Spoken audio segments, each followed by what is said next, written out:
जय गुरुदेव। शक्तिपात कुंडलिनी महायोग भाग 12 से आगे। नाड़ी विज्ञान। मनुष्य असंख्य नाड़ियों का एक सघन वन है। जिस प्रकार वन में मोटे छोटे वृक्ष होते हैं, इसी प्रकार शरीर के अंदर छोटी बड़ी अनेकों नाड़ियां हैं। इनमें से 15 नाड़ियां मुख्य हैं: सुषुम्ना, ईड़ा, पिंगला, गंधारी, हस्त, जिह्वा, पुषा, शूरा, जशिवनी, कुहू, सरस्वती, वरुणी, अलम्बुषा, विषौम्द्री, शंखनी तथा चित्रा।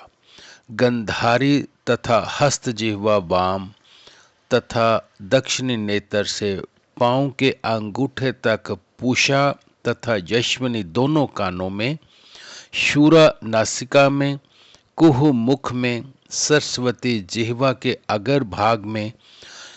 इनमें से भी योग की दृष्टि में सुषुम्ना, ईड़ा तथा पिंगला मुख्य नाड़ियां मानी जाती हैं। ईड़ा को चंद्र नाड़ी तक, पिंगला को सूर्य नाड़ी कहा जाता है।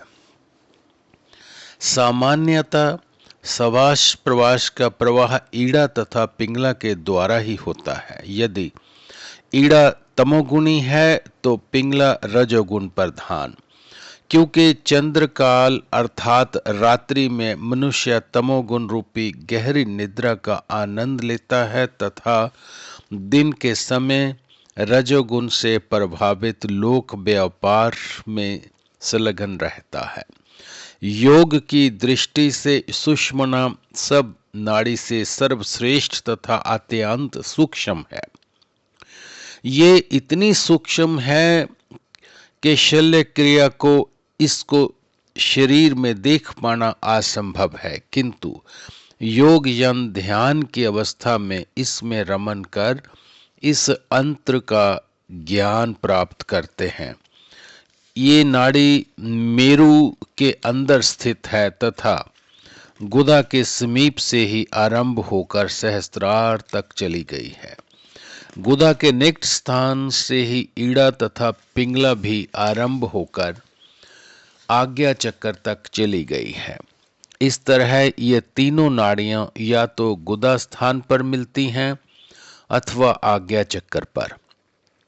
गुदा स्थान पर इनका मिलन सामान्य मात्र है, किंतु आज्ञा चक्र पर ये संयुक्त हो जाती हैं, इसलिए आज्ञा चक्र को त्रिवेणी की संज्ञा दी गई है।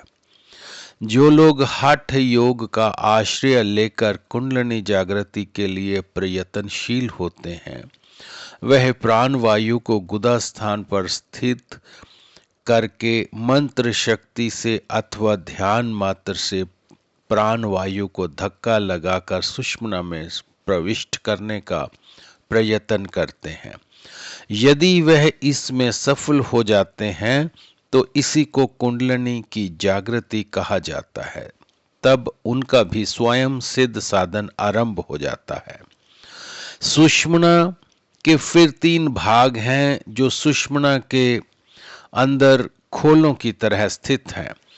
ऊपर का भाग जो ब्रज के समान है, ब्रजा कहा जाता है। उसके मध्य में चित्रा है तथा चित्रा के अंदर विरजा है, जिसे ब्रह्म नाड़ी भी कहा जाता है। वास्तव में सामान्य जन जब सुषुम्ना की बात करते हैं तो उनका आशय ब्रह्म नाड़ी से ही होता है, क्योंकि सुषुम्ना प्रवेश के जो लक्षण बताए जाते हैं वह ब्रह्म में प्राण वायु अथवा कुंडलिनी के प्रवेश करने पर ही प्रकट होते हैं।